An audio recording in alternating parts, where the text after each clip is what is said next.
राजू अपनी टैक्सी में बैठा अपनी टोपी सर से खिसकाकर आंखें बंद किए दोनों पैर स्टीयरिंग पर रखकर सीट लंबी करके सो रहा था। तभी किसी लड़की ने उसकी गाड़ी की खिड़की बजाई। उसने आंखें खोली। वो पहले ही जिंदगी से परेशान था। घर में चैन की नींद नसीब नहीं होती थी। अभी भी बीबी की चिकचिक सुनकर ही आ रहा था। उसने थोड़ी सी खिड़की खोली तो सामने कोई लड़की खड़ी थी। चेहरे पर दुपट्टा बांधे थी, इसलिए समझ नहीं आया कौन है। वो बोली, गोकुल धाम चलोगे?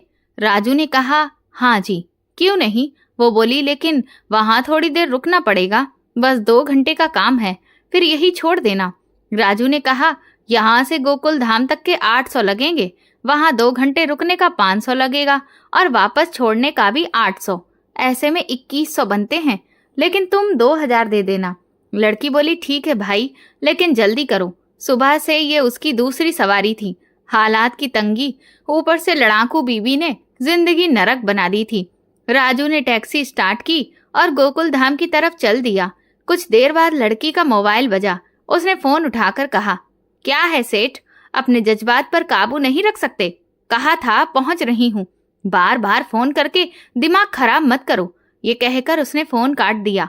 फिर बड़बड़ाई, साला कमीना, पैसे दे दिए तो समझता है औरत उसकी जागीर हो गई। फिर राजू से बोली, अपनी फटफटिया तेज चला भाई, उस कीड़े को चैन नहीं आ रहा। राजू को अंदाजा लग गया कि ये लड़की किस काम से जा रही है। करीब आधे घंटे में उसने उस लड़की जो दुपट्टा बांधे थी उसको उसकी मंजिल पर उतार दिया। वैसे भी रात का वक्त था, सड़क पर ज्यादा गाड़ियां नहीं थीं। लड़की बोली, तुम यहीं रुको, मैं 2 घंटे में आ जाऊंगी। ये कहकर वो ऊपर इमारत की तरफ देखने लगी और फिर अंदर चली गई। राजू ने गहरी सांस ली और दोबारा आंखें बंद कर ली। सोचने लगा, हक का पैसा कमाना कितना मुश्किल है। पूरे दिन सड़कों पर भटकने के बाद यही दूसरी सवारी हाथ लगी थी। पहली तो पैसे भी ढंग से नहीं दे गई थी। वैसे भी टैक्सी पुरानी थी, उसके बापू के जमाने की, काली पीली वही पुरानी गाड़ी। उसकी उम्र करीब 35 थी। 2 बच्चे थे, राजू की बीवी थी और वही रोज का झगड़ा, रोना धोना। जो भी पैसा वो कमाता बीवी के हाथ पर रख देता। अपने पास बस पेट्रोल के पैसे बचते। जब राजू की बीवी पैसे देखती तो लड़ना शुरू कर देती। इतने से तो ना घर चलेगा ना बच्चों का खर्च। राजू बोला, जो कमाता हूँ ला के तुम्हें ही देता हूँ, किसी और को थोड़े देता हूँ। अब क्या अपनी जान निकाल कर रख दूं? बीवी उसे घूर कर बोली, रात को देर तक टैक्सी चलाया करो, इससे गुजारा नहीं होता। राजू बोला, तुम्हारा बस चले तो 24 घंटे मुझसे काम करवाती रहो, खाना मिलेगा कि नहीं? बीवी बोली, रुक जाओ, अभी देती हूँ। फिर वही पीली दाल और सूखी रोटी रखती। शायद किस्मत में यही लिखा था। राजू भी किस्मत को क्या कोसता। पूरा देश ही ऐसे हालात में जी रहा था। बहरहाल वो सच में सो गया। जब आंख खुली तो 2 की जगह 4 घंटे गुजर चुके थे। तभी फिर वही लड़की खिड़की बजा रही थी। राजू झटके से उठा, दरवाजा खोला। लड़की अंदर बैठ गई और बोली, सॉरी भाई, थोड़ा टाइम लग गया। राजू बोला, कोई बात नहीं, बस पैसे बढ़ा देना। लड़की बोली, ठीक है, लेकिन पहले किसी होटल पर रुकना, बहुत भूख लगी है। सुबह के 4 बज रहे थे। राजू बोला, इस टाइम होटल कहाँ खुला होगा? लड़की बोली, मैं बताती हूँ। उसने रास्ता बताया। एक ढाबेनुमा होटल खुला था जहाँ कुछ उल्टे सीधे किस्म के लड़के बैठे थे, लेकिन वहां औरत कोई नहीं थी। लड़की सीधी दरवाजा खोलकर उतरी और बोली, चलो तुम्हें भी खाना खिलाती हूँ, आज सेठ ने अच्छे नोट दिए हैं। ये कहकर उसने आंख मार दी। राजू भी भूखा था, इसीलिए चला गया। वहां गंदा सा टेबल था, सामने 2 पुरानी कुर्सियां। लड़की बैठ गई और पास खड़े लड़के को आवाज दी, ए लड़के। करीब 12 साल का लड़का था, मैले कुचैले कपड़े पहने, अपने रूमाल से टेबल झाड़ा और बोला, हाँ दीदी, क्या खाओगी? लड़की बोली, छोला भटूरा की 2 प्लेट ला, गरम लाना, पिछली बार ठंडी लाया था, मजा नहीं आया था। ये कहकर उसने दुपट्टा उतारा और पर्स में रख दिया। राजू तो उसे देखता ही रह गया। बड़ी खूबसूरत थी, गोरी चिट्टी, उम्र कोई 23-24 साल। होठों पर लाल लिपस्टिक थोड़ी उतरी हुई, आंखों में काजल फैला हुआ, मेकअप भी बिखरा बिखरा सा। साफ था कि कहाँ से आ रही है। थोड़ी देर में गर्मा गर्म खाना सामने आ गया। राजू ने साल भर बाद भटूरा खाया, वरना दाल सब्जी पर ही दिन निकलते थे। पेट भरकर खाना खाया। लड़की बोली, क्या तुम रोज मुझे ले जाया करोगे? पैसे भी अच्छे दूंगी और खाना भी खिलाऊंगी। राजू बोला, हाँ क्यों नहीं, मुझे तो दिहाड़ी से मतलब है। फिर उसने लड़की को वहीं छोड़ दिया जहां से उठाया था। घर लौटा तो राजू की बीवी जाग रही थी। बोली, कहाँ थे पूरी रात? राजू बोला, एक सवारी मिल गई थी, टाइम लग गया। बीवी बोली, सब समझती हूँ, दिखाओ अपने कपड़े, जरा देखती हूँ। राजू झल्लाकर बोला, ये क्या हरकत है? बीवी बोली, लिपस्टिक का निशान ढूंढ रही हूँ। राजू बोला, दिमाग खराब हो गया है तुम्हारा क्या? एक तो पूरी रात थक कर आ रहा हूँ और ऊपर से पुलिस वाले के जैसा बर्ताव कर रही हो। बीवी बोली, रात काली करके आए हो? मुझे तो यही लगता है, कहीं तुम कमाई उड़ाकर तो नहीं आते। ये कहकर वो रोने लगी। राजू का मन हुआ कि सिर पकड़कर दीवार पर दे मारे, लेकिन उसने जेब से पैसे निकाले और उसके हाथ पर रख दिए। ये लो, अब जल्दी आऊं तो भी तुम्हें दिक्कत, देर से आऊं तो भी दिक्कत। अब रोज देर से ही आऊंगा। मुझे रोज एक सवारी मिली है, उसे छोड़ना और लाना है। बीवी बोली, ऐसी कौन सी सवारी है जो रोज रात को बुलाती है? सच सच बता दो, कहीं कोई लड़की का चक्कर तो नहीं है? राजू हाथ जोड़कर बोला, नहीं मेरी अम्मा, कोई चक्कर नहीं है। इस उम्र में चक्कर चलाऊंगा क्या? तुम अपने काम से काम रखो। पैसे आ रहे हैं ना, इन्हें संभाल कर खर्च करो। राजू इतने पैसे लेकर घर आया तो उसकी बीवी सुनीता का मूड थोड़ा ठीक हुआ। वो कहने लगी, नाश्ता बना दूं तुम्हारे लिए? राजू ने कहा, नहीं, मैं खाना भी खा के आया हूँ। सुनीता ने शक भरी नजरों से उसे देखा और बोली, इस वक्त कौन सा खाना खा के आ रहे हो? राजू ने कहा, देख सुनीता, मेरा दिमाग मत खाओ, मुझे नींद आ रही है, 24 घंटे से मैं जाग रहा हूँ। ये कहकर राजू ने चारपाई बिछाई, स्टैंड फैन अपनी तरफ घुमाया और लंबी चादर तानकर सो गया। ये रोज का ही रूटीन बन गया था। वो रोजाना मधु को अलग अलग जगहों पर लेकर जाता, उसका इंतजार करता और फिर वापस आकर खाना खाकर उसे घर छोड़कर अपने घर आता। मधु अपने घर की अकेली कमाने वाली थी। उसने अपने बूढ़े माँ बाप से कह रखा था कि रात को कहीं कपड़े सिलाई करती है और उसकी बड़ी मालकिन रात में ही कपड़े सिलने के लिए देती है। दिन में वो कहती कि कपड़े बेचती हूँ, सिलती नहीं हूँ। ये बहाना बनाकर वो जिस्म फरोशी का काम करती थी। एक बार राजू ने उससे पूछा कि तुम सिलाई क्यों नहीं कर लेती? मधु बोली, ऐसा नहीं है कि मुझे सिलाई का शौक नहीं है, बल्कि नए नए तरह के कपड़ों को डिजाइन करना मुझे बहुत पसंद है, लेकिन उसके लिए बहुत पैसा चाहिए और मैं कोई साधारण टेलर बनकर गुजारा नहीं करना चाहती।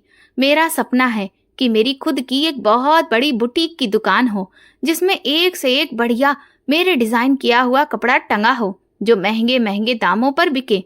लेकिन इस सब के लिए तो बहुत पैसा चाहिए। ये छोटी मोटी दुकान खोलकर सिलाई करके मिलता ही क्या है? 4 घंटे में एक ड्रेस सिलती हूँ और बड़ी मुश्किल से 500-700 रुपए बनते हैं, और यहाँ 4 घंटे में 10,000, 15,000, और अगर सेठ खुश हो जाए तो 25,000 भी दे देता है। राजू बोला, लेकिन ये सब पाप की कमाई है। मधु बोली, क्या करूं बता, बाप की कमाई से ही सही कम से कम घर तो चलता है। घर में 4 छोटी बहनें हैं, अगर मैं ये सब ना करूं तो उनमें से किसी एक को ये सब करना पड़ेगा। पापा को दमे की बीमारी है, माँ को दिल की बीमारी है, बहुत महंगी दवाइयाँ आती हैं, डॉक्टर का खर्च अलग है। पैसे आते हैं और तुरंत चले जाते हैं। अगर एक बार बड़ा पैसा हाथ लग जाए तो मैं ये धंधा छोड़ दूंगी। मैं कोई खुशी खुशी ये काम नहीं कर रही, बल्कि मैं तो पहले ऐसा कभी सोचती भी नहीं थी। लेकिन फिर एक दिन मेरी मजबूरी का फायदा उठाकर किसी ने मुझे इस दलदल में धकेल दिया और फिर मैं खुद ब खुद इस दलदल में घुसती चली गई, क्योंकि घर की जिम्मेदारियों ने मुझे इस गंदगी से बाहर निकलने ही नहीं दिया। मैंने भी सोचा कि एक बार कोई ऐसी मोटी रकम हाथ लग जाए जिससे मैं अपना सपना पूरा कर सकूं, जिससे मेरी अच्छी कमाई शुरू हो जाएगी, तो मैं ये सब कुछ छोड़ दूंगी। असल में हर किसी के अपने दुख थे, वही गरीबी, वही तंगी। सच कहें तो राजू को भी उस लड़की से अच्छे खासे पैसे मिलते थे। हालांकि उसका पेट्रोल सिर्फ 200 रुपए का लगता था, लेकिन ऊपर के 2,000 रुपए मधु उसे अलग से देती थी। कभी कभी खुश होकर 5,000 भी दे देती थी। सुनीता भी फिलहाल राजी थी। कभी कभी उसे राजू के किरदार पर शक होता था, लेकिन वो जानती थी कि राजू ऐसा आदमी नहीं है, और सच भी यही था। एक बार दिन में राजू को एक विदेशी औरत और विदेशी आदमी की सवारी मिल गई। वो दोनों एयरपोर्ट से आ रहे थे। रास्ते में उनकी टैक्सी खराब हो गई और उसी वक्त राजू की टैक्सी वहां खड़ी थी। मजबूरी में वो दोनों राजू की टैक्सी में बैठ गए। हालांकि टूटी फूटी टैक्सी में बैठना उनकी शान के खिलाफ था, लेकिन मजबूरी थी, इसीलिए करनी पड़ी। राजू ने उन्हें एक होटल में छोड़ा। रास्ते में गाड़ी में बैठे हुए उनकी बातें सुनकर राजू समझ गया था कि वो क्या बात कर रहे हैं, क्योंकि वो आधी टूटी फूटी हिंदी और आधी इंग्लिश में बात कर रहे थे। वो दोनों पति पत्नी थे और बे औलाद थे। उन्हें बच्चा चाहिए था। उनकी बातें सुनकर राजू के दिमाग में एक आइडिया आया। उसने ये बात मधु से कही और सिगरेट पीते हुए बोला, अच्छी तरह सोच ले मधु, इससे अच्छा मौका तुझे दोबारा नहीं मिलेगा। अगर तूने ये काम किया ना तो तुझे इस दलदल से निकलने का मौका भी मिल जाएगा और तेरा सपना भी पूरा हो जाएगा और तेरे घर की सारी जरूरतें भी आराम से पूरी हो सकेंगी। मधु सोच में पड़ गई और बोली, ये बहुत मुश्किल और रिस्की काम है।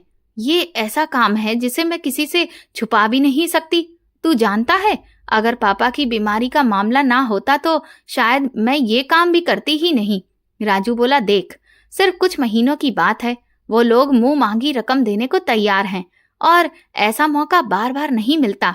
3-4 महीने तक तो घर वालों से कुछ कहने की जरूरत ही नहीं।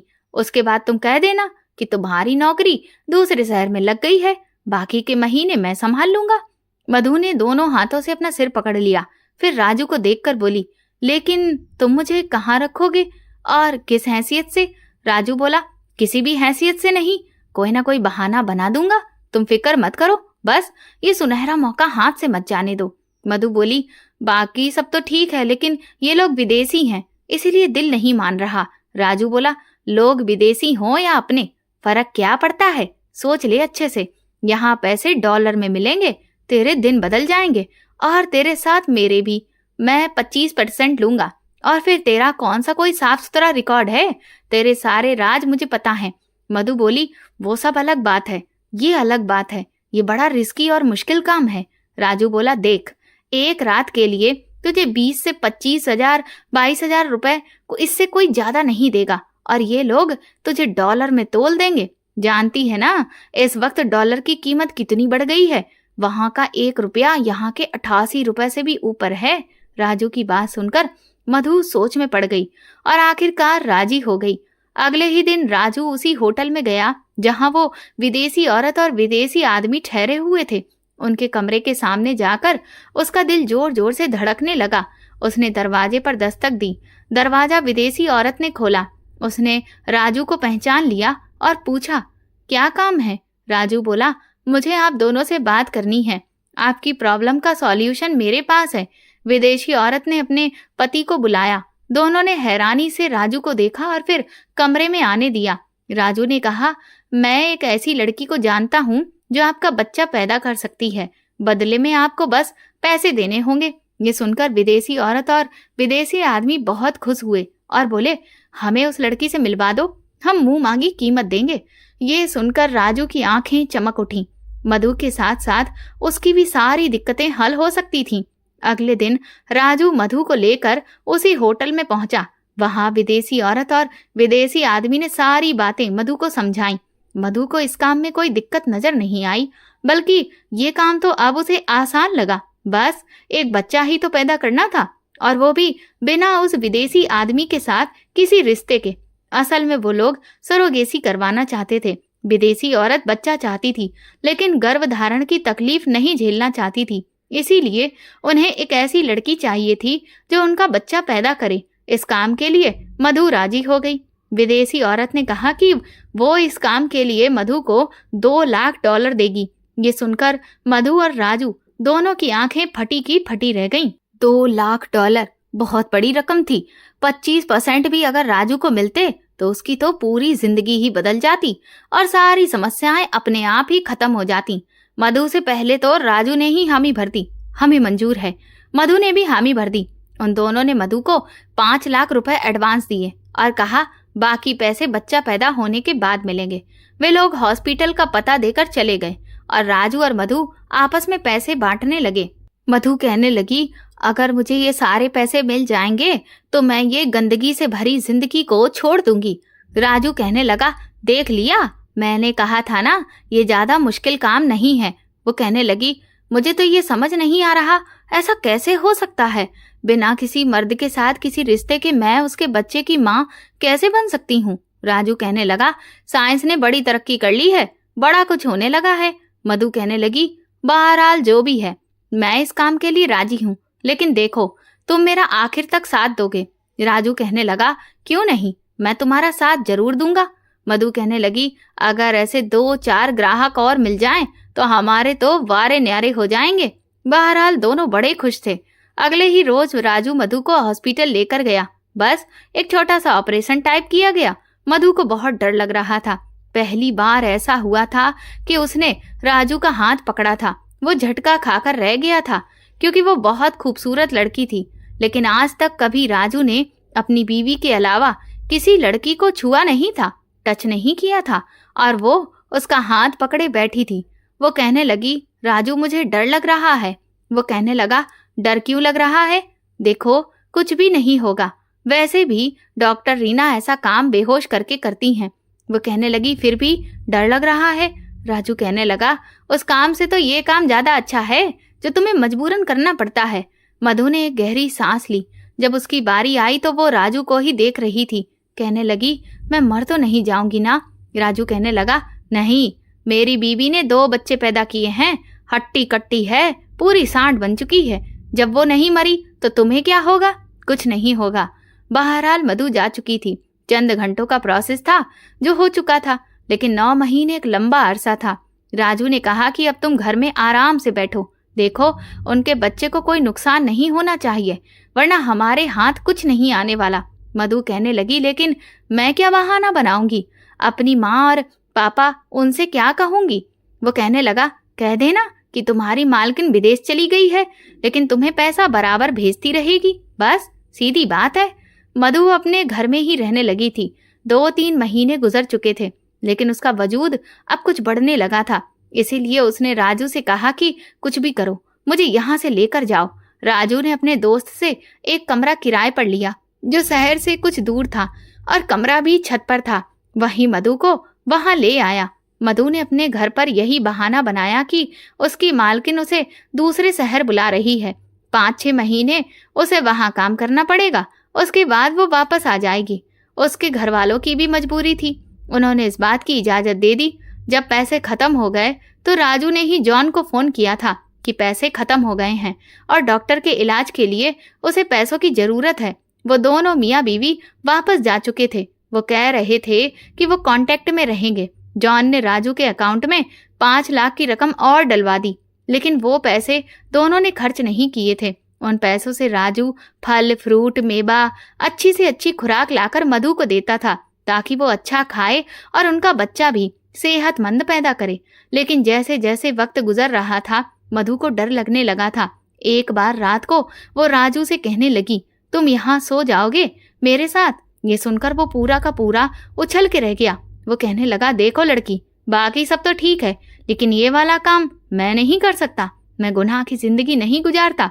मेरी बीवी जैसी भी है, मोटी है, लेकिन मेरे लिए वही सही है। वो कहने लगी, मेरे साथ ज्यादा अच्छे बुरे की बात ना करो, मुझे रात को दर्द होता है, डर लगता है, और मैं तेरे साथ कुछ करने वाली भी नहीं हूँ। इस जिंदगी से जान छुड़वाने के लिए इतना बड़ा रिस्क लिया है। बस तू यहाँ मेरे कमरे में, यहाँ जमीन पर सो जाया कर, मुझे तसल्ली रहेगी कि तू है। देख, अगर तूने मेरे साथ बेईमानी की तो याद रख, मैं तुझे छोड़ूंगी नहीं। तुम्हारी खातिर मैं किसी और का बच्चा पैदा कर रही हूँ। राजू कहने लगा, ए लड़की, मेरी खातिर नहीं, पैसों की खातिर। मधु कहने लगी, जो मर्जी है, लेकिन देखो हम दोनों पार्टनर हैं, तुम्हें मेरे साथ देना होगा। वो कहने लगा, अच्छा ठीक है, करता हूँ कुछ बहाना। उसने अपनी बीवी से कहा कि वो चंद दिन के लिए शहर से बाहर जा रहा है, क्योंकि मधु को 8वां महीना लग चुका था। बार बार उसे दर्द उठता था और उसे उसी वक्त राजू की और उसकी टैक्सी की जरूरत भी होती थी। जहां पर राजू ने उसे रखा था वो जगह भी शहर से दूर थी। सुनीता कहने लगी, शहर से बाहर तू क्या करने जा रहा है? इतने पैसे हैं तेरी जेब में? उसने कुछ रुपए, 1000 रुपए सुनीता के हाथ पर रखे। कहने लगा, ये रख ले और एहतियात से इस्तेमाल करना। मुझे एक नए काम की ऑफर मिल गई है। मैं 1 से 1.5 महीने के बाद घर आऊंगा और उसके बाद पैसा ही पैसा मिलेगा। प्रार्थना करो वो काम सही तरीके से पूरा हो जाए। वो कहने लगी, ऐसा भी कौन सा काम है? कहने लगा, मुंबई में एक बड़ी सी वर्कशॉप पर मुझे काम मिल रहा है। बस 1.5 महीने का काम है, उसके बाद मेरी नौकरी पक्की लग जाएगी। पहले तो सुनीता एक नजर राजू को देखती रही और कभी पैसों को देखती, फिर मान गई। राजू की जान जैसे तैसे छूटी। फिर वो मधु के पास आकर रहने लगा। राजू के दोस्त ने कई बार पूछा कि तुमने किस लड़की को उस घर में रखवाया हुआ है, क्योंकि घर का इंतजाम तो अब राजू के दोस्त ने ही किया था। वो भी टैक्सी चलाता था। किसी जानने वाले से कहकर उसने घर की छत पर एक कमरा लेकर दे दिया था। राजू कहने लगा, बस है कोई मजबूर औरत, उसका पति विदेश गया हुआ है, चंद महीने बाद आएगा तो उसे ले जाएगा। लेकिन जब राजू को भी वहां रहना पड़ा तो उसका दोस्त कुछ शक से भर गया। दूसरी तरफ जैसे जैसे वक्त करीब आ रहा था, मधु खौफजदा होने लगी, क्योंकि पहली बार उसे किसी का बच्चा पैदा करना था। वो डर रही थी। ऊपर से राजू के लिए भी ये एक बड़ी मुश्किल और कड़ा इम्तिहान था। एक खूबसूरत लड़की के साथ एक कमरे में बिना किसी रिश्ते के रहना। रात को जितने भजन उसे याद होते थे, आंखें बंद करके वो मन में गाता रहता था और सोने की कोशिश करने लगता था, क्योंकि जहां एक मर्द होता है और एक औरत होती है तो तीसरा शैतान जरूर होता है, और शैतानी ख्यालात इंसान का चैन छीन लेते हैं। आजकल राजू के साथ भी ऐसा ही कुछ हो रहा था। जब भी मधु दर्द से करहाती तो फौरन से राजू को जगाने लगती, उसे पुकारने लगती। वो फौरन से उठ बैठता। मधु उसे कहती, इधर आओ, मुझे बहुत ज्यादा दर्द हो रहा है, मुझे डॉक्टर के पास लेकर जाओ। राजू के लिए ये चीज कोई नई नहीं थी। सुनीता के साथ भी ये हो चुका था, इसीलिए वो उसे समझाने लगता कि ऐसा कुछ भी नहीं है, तुम खामखा घबरा रही हो, डर रही हो। कभी कभी वो रोने भी लगती कि मुझसे ठीक से सोया नहीं जाता, करवट भी नहीं बदली जाती है, और कभी कभी अपनी तकलीफ में राजू से ऐसी बातें कर जाती जो उसे नहीं करनी चाहिए, क्योंकि वो उसका पति नहीं था। एक बार उसने रात के वक्त राजू का हाथ पकड़ लिया। कहने लगी, यहाँ मेरे पास बैठ जाओ, मुझे बहुत डर लग रहा है। बर्फ की तरह मधु के हाथ ठंडे थे। राजू की अंदर ही अंदर जान निकल रही थी। एक जवान खूबसूरत लड़की और फिर तन्हाई। उसे गुनाह के खौफ से भी डर लग रहा था, लेकिन वो जिस हालत में थी वो उसे छोड़ के भी नहीं जा सकता था। भगवान का नाम लेकर जैसे तैसे करके ये वक्त भी फिर गुजर गया। रात के 3 बजे का पहर था जब मधु को जचगी का दर्द उठा। वो फौरन से उसे टैक्सी में बिठा के अस्पताल लेकर गया। मधु ने एक बेटे को जन्म दिया था, लेकिन जैसे ही राजू ने जॉन को कॉल की तो उसने फोन नहीं उठाया। हालांकि जॉन जानता था कि मधु की डिलीवरी होने वाली है। ना उसकी बीवी फोन उठा रही थी और ना ही जॉन उठा रहा था। मधु कहने लगी, जल्दी से उसे बुलाओ, इस बच्चे को उनके हवाले करो। मेरे घर वालों का भी बार बार फोन आ रहा है, मैं कब तक बहाने बनाऊंगी। फोन तो राजू को भी सुनीता के बहुत आ रहे थे। उसका दोस्त भी बार बार कह रहा था, ये कौन है? जब इसका पति यहाँ नहीं है तो कोई तो होगा, तू क्यों इसके साथ रह रहा है? देख राजू, सच बता, कहीं तूने दूसरी शादी तो नहीं कर ली? राजू बुरी तरह परेशान था। एक तरफ सुनीता उसकी जान खा रही थी कि घर पहुंचो, दूसरी तरफ जॉन फोन नहीं उठा रहा था और ये उसके लिए सबसे बड़ी टेंशन थी। मधु अलग ही दबाव डाल रही थी, जिसका बच्चा है उसे दो और मुझे मेरे पैसे दो, क्योंकि उसने राजू की बातों में आकर ही ये फैसला किया था। राजू वैसे ही टेंशन में था। जब उसका दोस्त बार बार कहने लगा, राजू आज तो मुझे सच बता, तंग आकर उसने कह दिया, हाँ ये मेरी बीवी है, मैंने शादी कर ली है इससे, अब मेरी जान छोड़ यार, यहाँ एक से एक मुसीबतें खत्म नहीं होती, तू ऊपर से मेरे पीछे पड़ा है। ये सुनकर उसके दोस्त ने जाकर तुरंत सुनीता को बता दिया। सुनीता तो रोए पीट कर हंगामा करती हुई उसी दोस्त के साथ उस घर पर पहुंच गई जहां मधु थी। दूसरी तरफ मधु के माँ बाप को भी किसी ने खबर दे दी कि मधु दूसरे शहर में कहीं नहीं गई है, बल्कि उसी लोगों ने हॉस्पिटल में देखा है और फिर नए मोहल्ले में भी देखा है। समय कुछ ऐसा था कि दोनों के घर वाले एक साथ ही पहुंच गए। उस वक्त राजू बच्चे को चुप करवाने की कोशिश कर रहा था। तभी सुनीता और मधु के माँ बाप सीढ़ियां चढ़ते हुए उसके छोटे से घर के अंदर पहुंच गए। उन्हें देखकर तो राजू की जान सूख गई। सुनीता अपने आप को पीटने लगी, हाय मेरी जिंदगी बर्बाद कर दी तूने, मुझे पहले ही शक था, तू जो कमाता है दूसरी औरत पर उड़ाता है और वही निकला। राजू कहने लगा, ये मेरी बीवी नहीं है। तो सुनीता चिल्लाई, तो क्या बिना शादी के बच्चा पैदा कर लिया? राजू ने बच्चा मधु को पकड़ाया और बोला, ये इसका बच्चा है। मधु के माँ बाप कहने लगे, ये कौन है? तू तो कह रही थी काम के सिलसिले में जा रही है, तो ये आदमी कौन है और ये बच्चा किसका है? मधु चुपचाप बैठी राजू की तरफ देख रही थी कि अब वो क्या बोले। ये बच्चा उसका तो नहीं था, लेकिन सामने जिंदा सच था जिससे मुंह नहीं मोड़ सकती थी। उसकी माँ रोने लगी, बताती क्यों नहीं, ये बच्चा किसका है? मधु ने राजू की तरफ इशारा करके कह दिया, ये इसका बच्चा है। राजू हैरत से उसे देखने लगा। वो तो सोचता था कि मधु सच बताकर उसकी जान बचा लेगी, मगर उसके झूठ बोलने पर गुस्से से मधु को घूरने लगा। ये क्यों झूठ बोल रही है? क्यों मेरी जान इस डायन के हाथों खत्म करवाना चाहती है? मधु बोली, ये मेरा पति है और ये इसी का बच्चा है। राजू चिल्लाया, झूठ मत बोल, सच बता दे वरना ये मेरी बीवी मुझे कच्चा चबा जाएगी। मगर मधु बोली, मैं सच कह रही हूँ, ये इसका ही बच्चा है। मधु के माँ बाप बोले, अगर शादी करनी थी तो हमें बता के भी तो कर सकती थी ना। मधु ने कहा, इसी ने मुझे मना किया था कि अभी चुपचाप शादी कर लेते हैं, क्योंकि इसकी बीवी इसे छोड़ेगी नहीं। राजू की बीवी सुनीता ने उसका गिरेबान पकड़ लिया और बोली, कमीने, मुझे पहले से ही तुझ पर शक था। रात रात भर इस औरत के साथ मुंह काला कर रहा था और फिर शादी भी कर ली। मुझसे झूठ बोला कि तेरी कमाई कम है और ऐस इस औरत के साथ कर रहा था। राजू तो बेचारा अपने बाल ही नोचने को था। वो बहुत बुरी तरह से फंस चुका था। जो रोना धोना और तमाशा होना था सो हो चुका था। सुनीता भी किसी संपन्न घर से नहीं आती थी जो वो राजू को तलाक देकर अपने बच्चों को कहीं दूसरी जगह पर रख सकती। उसके पास भी कोई और सहारा नहीं था और बस इसीलिए मजबूरी में सुनीता ने ये सब मान लिया। मधु और राजू अपने घर लौट आए, लेकिन सुनीता ने अलग कमरे में मधु को रोक लिया। उसने राजू से कहा, खबरदार, जो तू उस औरत के पास गया यहीं रह मेरे पास। राजू कहने लगा, सुनीता, मैं सच कह रहा हूँ, ये लड़की मेरी बीवी नहीं है। सुनीता बोली, अब और झूठ मत बोल। राजू बोला, तेरे सिर की कसम। और जैसे ही उसने सुनीता के सिर पर हाथ रखा, सुनीता ने सर झटक दिया। मेरी कसम खाने की जरूरत नहीं है। क्या चाहता है, मैं मर जाऊं और तू उस चुड़ैल के साथ खूब मजे से घूमे? रात के तकरीबन 2 बजे का टाइम था जब राजू और सुनीता के दरवाजे पर जोर जोर से खटखट हुई। दरवाजा सुनीता ने खोला तो सामने मधु खड़ी थी। मधु ने गुस्से में कहा, हो गया तेरा वक्त पूरा, चल अब राजू को मेरे कमरे में भेज, अब मेरी बारी है। ये सुनकर सुनीता दंग रह गई। वो लड़की बहुत तेज तर्रार थी। बोली, क्या मतलब है तेरा?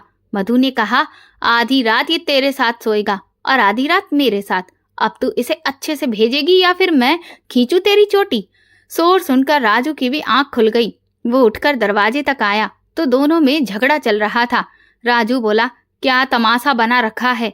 मधु ने कहा, चलो मेरे कमरे में, मैं देखती हूँ ये तुम्हें कैसे रोकती है। इतना कहकर मधु ने राजू का हाथ पकड़ा और उसे अपने कमरे में ले जाकर बंद कर दिया। राजू बोला, पागल औरत, तू अच्छे से जानती है कि हमारा कोई रिश्ता नहीं है, फिर क्यों तमाशा कर रही है? मधु बोली, तमाशा तो तुमने मेरा बनाया है। मैं जैसे तैसे सब संभाल रही थी, कम से कम दुनिया के सामने मेरी इज्जत तो थी। ये सब तुम्हारी वजह से हुआ है। या तो तुम मुझे वो पैसे दो जो तुमने तय किए थे और इस बच्चे से मेरी जान छुड़वाओ। राजू बोला, मैं कहाँ से दूं? मैं तो पहले ही कंगाल हूँ। जॉन मेरा फोन तक नहीं उठा रहा। मधु बोली, ठीक है, फिर मुझसे शादी कर लो और इस बच्चे को अब तुम पालो, मैं नहीं पालूंगी। राजू तो अपना सिर पकड़कर बैठ गया। उसे समझ ही नहीं आ रहा था कि वो अब इस मुसीबत से कैसे निकले। पहले ही 2 बच्चों को पालना उसके लिए बहुत मुश्किल हो रहा था और अगर वो ये फैसला करता है तो फिर तीसरे बच्चे को कैसे पालेगा? 2 बच्चे उसके अपने और एक उस अंग्रेज का, जिसकी शक्ल तक ना तो मधु से मिलती थी और ना ही राजू से। जॉन का भी अब कुछ पता ही नहीं चला कि वो आखिर कहाँ चला गया। राजू ने उसे बहुत ढूंढने की कोशिश की, लेकिन उनकी कोई खबर ही नहीं मिली। जब भी राजू टैक्सी चलाकर घर आता तो अक्सर घर में लड़ाई झगड़ा हो रहा होता। सुनीता और मधु आपस में बुरी तरह से झगड़ रही होती, तू मैं कर रही होती। राजू को अपने किए गए इस लालच के फैसले पर बहुत ही अफसोस होने लगा था। वो समझ गया था कि कभी भी किसी विदेशी पर भरोसा नहीं करना चाहिए और इस तरह से किसी और का बच्चा पैदा करना भी बहुत गलत है। ऐसा कोई काम भी पैसों के लिए बिल्कुल नहीं करना चाहिए। लालच के चक्कर में आकर उसने ना सिर्फ मधु की बल्कि अपनी जिंदगी भी बर्बाद कर ली थी, और जो कुछ थोड़ा बहुत सुकून उसकी जिंदगी में था वो भी अब पूरी तरह से खत्म हो गया था। अब उसकी हालत बिल्कुल ऐसी थी, धोबी का कुत्ता, न घर का न घाट का। ना तो उसे घर से बाहर चैन मिलता था और घर में आते ही तो और ज्यादा मुसीबतें दिखती थी। मधु तो जैसे पूरी तरह से राजू से बदला ले रही थी, क्योंकि उसकी जिंदगी खराब होने का कारण वो पूरी तरह से राजू को ही मानती थी। वो लगातार राजू पर दबाव बना रही थी कि वो उससे शादी करे, वरना वो उसका जीना और भी ज्यादा मुश्किल कर देगी। आखिरकार तंग आकर राजू ने फैसला कर लिया कि वो मधु से अब शादी कर लेगा। सुनीता भी मजबूरन कहीं न कहीं इस सब को चुपचाप मान रही थी, क्योंकि वो भी रोज रोज की लड़ाई झगड़े से बहुत दुखी हो चुकी थी। अगले ही दिन उन दोनों ने एक मंदिर में शादी करने का फैसला किया, और जैसे ही सुबह वो सारी तैयारी के साथ घर से बाहर निकले, तभी एक बड़ी सी गाड़ी आकर उनके घर के सामने रुकी। उस गाड़ी से जो लोग उतरे, उन्हें देखते ही राजू और मधु दोनों की आंखें फटी की फटी रह गईं, और कुछ ही पलों में उनकी आंखों में गुस्सा उतर आया, क्योंकि सामने जॉन और उनकी पत्नी खड़े हुए थे। राजू तो जैसे अपना आपा ही खो बैठा था। वो तुरंत भागकर जॉन के पास गया और उसका गिरेबान पकड़कर उल्टी सीधी बातें उसे सुनाने लगा। मधु भी तुरंत आगे बढ़ी और न जाने क्या क्या उन लोगों को कह डाला। तभी सुनीता उनके पास पहुंची और कहने लगी कि ये सब क्या हो रहा है, आखिर ये लोग कौन हैं? राजू कहने लगा, मैं तुझसे कहता था ना कि ये मेरी बीवी नहीं है और ना ही ये मेरा बच्चा है। देख, ये जो आदमी खड़ा है ना, यही दरअसल इस बच्चे का असली बाप है। लेकिन तुझे तो मुझ पर विश्वास ही नहीं था। राजू ने कहा कि तुम लोग आखिर कहाँ चले गए थे? ना तो तुम हमारा फोन उठा रहे थे और ना मेरा तुमसे कोई कांटेक्ट हो पा रहा था। जॉन ने उन लोगों को शांति से घर में बिठाया और राजू से कहा कि एक बार हम दोनों की हालत तो देखो। जब उनका गुस्सा थोड़ा ठंडा हुआ और ध्यान से जॉन ने अपनी पत्नी को दिखाया तो उन्हें कुछ कुछ बात समझ में आने लगी। दरअसल उन दोनों के काफी चोटों के निशान दिख रहे थे और अभी भी उनके पट्टियां बंधी हुई थीं। जॉन कहने लगा, हमारा एक बहुत ही भयंकर एक्सीडेंट हो गया था, जिस वजह से हम पिछले कई महीनों से अस्पताल में ही एडमिट थे और वहां हमारा इलाज चल रहा था। हम किसी से कोई भी कांटेक्ट नहीं कर पा रहे थे। मेरी पत्नी को थोड़ी कम चोटें आई थी, लेकिन मेरे सर पर गंभीर चोट लगने की वजह से मैं कई दिनों तक तो हॉस्पिटल में ही बेहोश पड़ा रहा और मेरी पत्नी इलाज की खातिर इधर उधर दौड़ती भागती रही। इतनी बड़ी मुसीबत सर पर अचानक आ जाने की वजह से हम अपने बच्चे और तुम लोगों के बारे में तो जैसे पूरी तरह से भूल ही गए थे, क्योंकि उस वक्त हमारी जान पर बनी थी। मेरी पत्नी उस दौरान सब कुछ अकेले ही संभाल रही थी और मेरी तबीयत में कोई सुधार भी नहीं दिख रहा था। इसीलिए उसका सारा ध्यान सिर्फ और सिर्फ मुझे ठीक करने में ही लगा हुआ था। हमारे घर पर भी कोई नहीं है जो ऐसी मुसीबत के समय में हमारा साथ देता। सब कुछ मेरी पत्नी को अकेले ही हैंडल करना पड़ा और अब जब हम थोड़ा सा ठीक हुए हैं तो हमें तुरंत ही अपने बच्चे और तुम लोगों की याद आई और सीधा पहली फ्लाइट पकड़कर हम यहाँ आ गए, क्योंकि हमें पता था कि तुम लोग अब तक बहुत ज्यादा परेशान हो चुके होंगे। उन दोनों की ये बात सुनकर राजू और मधु ने चैन की सांस ली। सुनीता को तो अभी भी विश्वास ही नहीं हो रहा था कि ये सब हो क्या रहा है। राजू ने तुरंत ही मधु के माँ बाप और उसकी बहनों को भी घर बुला लिया और उन्हें भी विस्तार से सब कुछ बताया। राजू ने कहा कि आपकी बेटी का ये बच्चा जरूर है, लेकिन ये किसी भी ऐसे वैसे तरीके से नहीं है। और फिर राजू ने उन्हें सरोगेसी के बारे में सब कुछ अच्छे से समझाया। उन लोगों को भी यकीन नहीं हो रहा था कि साइंस ने इतनी तरक्की कर ली है कि ऐसे भी कोई इंसान औलाद पा सकता है, लेकिन ये सच था और इसे झुटलाया नहीं जा सकता था। जॉन, उसकी पत्नी ने बाकी के जितने पैसे बचे थे वो सारे राजू और मधु को दे दिए और फिर वो हंसी खुशी अपना बच्चा अपने साथ लेकर चले गए। इस सब के बाद राजू और मधु दोनों ही कहने लगे कि हमने जो भी किया बहुत गलत था। लालच में आकर हमने गलत काम किया। असल में सच तो ये है कि ऐसा कभी भी नहीं करना चाहिए और हम कसम खाते हैं कि आगे हम ऐसा कुछ भी नहीं करेंगे। सुनीता मधु से कहने लगी कि अगर ये बच्चा राजू का नहीं था और तुम उसकी पत्नी नहीं थी तो फिर तुमने झूठ क्यों बोला? मधु बोली, मैंने ये सब सिर्फ गुस्से और बदला लेने के लिए किया, क्योंकि ये काम मैं राजू के कहने पर ही कर रही थी, और जब मैंने देखा कि मैं बुरी तरह से फंस चुकी हूँ तो इसीलिए उसे सबक सिखाने के लिए मैंने उसी पर ही सारी चीजें डाल दी। ये सुनते ही सुनीता की आंखों में आंसू आ गए। वो कहने लगी, इसका मतलब मेरा राजू मेरे साथ वफादार है? राजू ने कहा कि वही तो मैं तुझे कह रहा था कि तू जैसी भी है, लेकिन तेरे सिवा मैंने कभी किसी और के बारे में सोचा भी नहीं है। ये सुनते ही सुनीता तुरंत ही राजू के गले लग गई और उससे माफी मांगने लगी। लेकिन इधर मधु के परिवार वाले बहुत परेशान थे। वो कहने लगे, ये सब जो भी हो, लेकिन तेरी तो बदनामी हो चुकी है ना, और ये बात दूसरों को भला कैसे बताई जा सकती है? तूने भले ही मेरे इलाज की खातिर ये सब किया है, पर समाज तो ऐसी बातों को नहीं मानता ना। मधु कहने लगी, बाबा, इतने पैसों से हम अब एक नई जिंदगी शुरू करेंगे, एक नई पहचान के साथ। जब हम इस जगह से निकलकर किसी बहुत दूर नई जगह पर चले जाएंगे जहां हमें कोई भी नहीं जानता होगा, तो मेरे सर पर ये जो बदनामी का दाग लगा है ये भी मिट जाएगा। मधु के परिवार वालों को उसकी ये बात बिल्कुल ठीक लगी और मधु ने अगले ही दिन वो शहर छोड़ दिया। वहां से निकलकर वो गुजरात चली गई, जहां पहुंचकर उसने अपना खुद का नया बुटीक खोला और साथ ही साथ एक बहुत ही खूबसूरत सा बंगला भी खरीद लिया। उसके परिवार वाले पैसों की चमक धमक में पिछले बुरे अतीत को पूरी तरह से भूल गए और एक शानदार जिंदगी जीने लगे। इधर राजू ने भी कई सारी टैक्सियां खरीद ली। अब वो टैक्सी चलाता नहीं था, बल्कि ड्राइवर रखकर अपनी खुद की टैक्सियों को वो चलवाता था, जिससे उसे किराए का पैसा भी मिलता था और टैक्सियां भी उसकी खुद की ही थीं।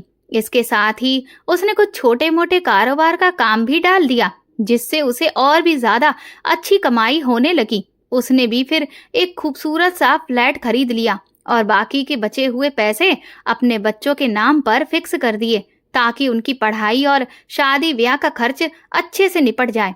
दोस्तों, आपको क्या लगता है कि राजू और मधु ने अपनी मजबूरी या फिर पैसों की जरूरत के चलते जो कुछ भी किया, क्या वो सही था या फिर गलत?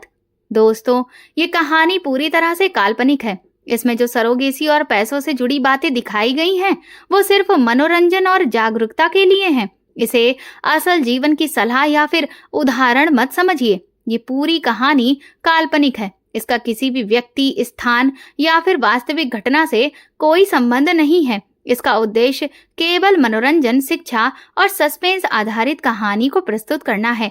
आपको ये कहानी कैसी लगी, मुझे कमेंट सेक्शन में जरूर बताएं। मेरे चैनल को सब्सक्राइब कर वीडियो को लाइक कर दें, साथ ही साथ वीडियो को हाइप भी दें।